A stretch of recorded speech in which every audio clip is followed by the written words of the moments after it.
Hello everyone! So in this video, they celebrated the holiday of Lag BaOmer. So the holiday of Lag BaOmer is all the range of Israel. Here is how to celebrate it. I will explain it to you on how to celebrate it. So in this kind of things na narito sa may unahan ng Bet Knesset o yung church ng mga Jewish is later on they need to burn all of this in front of the Bet Knesset. So what do bonfires? They do the bonfires. What do bonfires, weddings, and carob have in common? They are all connected to the holiday at Lag BaOmer.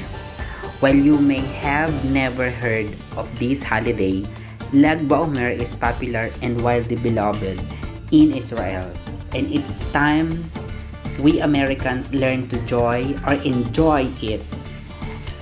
Below are the suggestions, some funds or way to do so in terms of Lag BaOmer. But first, a little bit history about these unusual holidays, which this year's begin Thursday night. Lag BaOmer is the 33rd day of the Omer, a 7 week period begins on the second evening of the Passover. So in this time is they started to burn that things. So during that time, we count each day until the holiday of Shavuot begins. While the Omer Mandy Patinkin breaks down into connects to joyous holiday. Passover, which celebrate freedom from slavery, and Shavuot, which celebrate the revelation of the Torah at Mount Sinai. The Omer is a period of semi-mourning. According to the Talmud, the central text of rabbinic Judaism, many years ago during the Omer, God caused a plague that killed thousands of the students of the great Rabbi Akiba. Why? We're told that the Rabbi Akiba's students weren't treating each other with respect. Today, we remember these students and their punishments during this time. However, on the 33rd day of the Omer, it's the Lag BaOmer. God brought the plague to an end. That means it's time to a party. Of course, in true Jewish tradition, there are other backstories to Lag BaOmer as well. The holiday is also connected to a disciple of Rabbi Akiba, whom it's worth mentioning was supporter of Bar Kokhba, who led a ferocious but unsuccessful revolt against Roman rule in the 132 before Christ. So this disciple, Rabbi Shimon Bar Yochai, fled from the Roman rules in Jerusalem. Legend has that he spent years hiding in a cave sustained only by a well of water and carob tree. A farm mistake Shimon Bar Yochai Ali died on Lag BaOmer. In Israel, hundreds of thousands of Hasidic Jews make pilgrimage this time. So hundreds of or thousands of Hasidic Jews make pilgrimages to his tomb in Meron on this day. They celebrated his life by partying up a storm. Among less observant Jews in Israel, Lag BaOmer is generally an excuse for friends and family to get together and have a bonfire. In the early evening on the holiday, many people light fires and cook all sorts of campfire foods like hot dogs, baked potatoes, and marshmallows roasted on a stick. Even if you're not an outdoor type of a person, trust me when I say it's lots of fun. Fortunately, you can celebrate our Lag BaOmer even if you are not in Israel.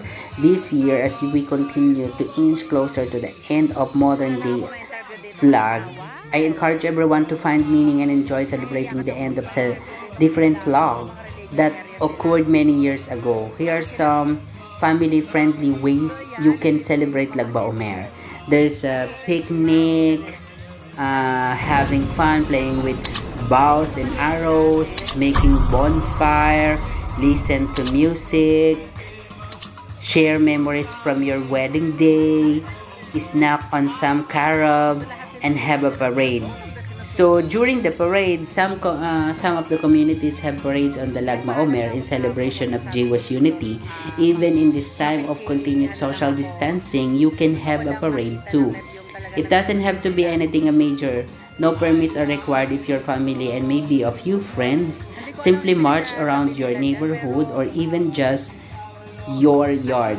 If your kids are apt for it, and if you can make a signs or flags to carry or brings musical instruments. So in terms of snacks on some curbs or carob, as we established, sustained Rabbi Shimon Rab Yochai during these years, he lived in a cave. It grows abundantly across Israel, and it also a very tasty and healthy snack. That is especially true if you let go of the misguided notion that is substitute for chocolate. Newsflash, it is not. If your kids aren't familiar with carob, Lag BaOmer is perfect day to introduce it to them. Sample of the whole pods if you are lucky enough to get your hands on some. So guys, napaka ganda pala ng celebration ng Lag BaOmer. So, in terms of sharing memories from your wedding day, traditionally Jewish don't forget marriage during the Lag BaOmer. Of course, Lag BaOmer is an exception, and such there are many weddings in Israel on this joyful day. If you are married, take this opportunity to travel down memory lane, share some photos of your special day with your kids, tell some stories, and if you have a video of your wedding, watch it together as family, especially your kids have never seen it. So, in terms of listen to some music, many traditional Jews don't listen to music during the Lag BaOmer, as it is period of mourning. But Lag BaOmer is the exception, regardless of what your family does not or does during this time. This holiday is a perfect excuse to get down some fun Jewish or Israeli music or whatever floats your boats. Hear a playlist, some catchy or modern Israeli song to get the whole family dancing. So in terms of making bonfire, as we established, fires are traditionally way to celebrate Lag BaOmer in Israel. Some says this is in honor of the spiritual light that mystical Rabbi Shimon Bar Yochai brought to the world. Also, what more fun than a bonfire? Add to joy by serving up s'mores or other treats. So, in terms of have fun playing with bows and arrows during the holiday of Lag BaOmer, Israeli kids are often seen playing with toy bows and arrows. One explanation is that this is imitation of the revolt by Rabbi Akiva's students against the Romans. So now you know. So at that time, having fun playing with bows and arrows is an imitation of the revolt of Rabbi Akiva's student. So, in terms of having a picnic, it is a common in Israel for school kids to celebrate Lag BaOmer with barbecues, picnics to outside, and if the weather is nice, have a meal outside and spend some quality time with your family. So, talagang napaka-holy ng Lag BaOmer para sa kanila. So, ito yung celebration na talagang wala nang Pesach. So, fortunately, you can celebrate Lag BaOmer even if you are not Israel. This year, as we continue to inch closer to end of a modern day vlog, encourage everyone to find. Nasa harap tayo ngayon ng Bet Knesset. So, yung Bet Knesset, yan.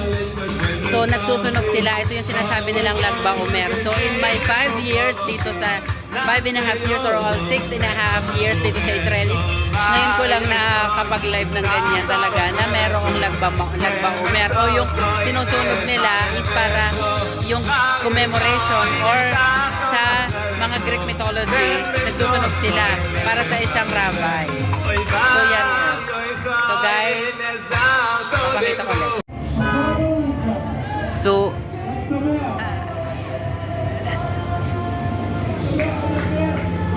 yan.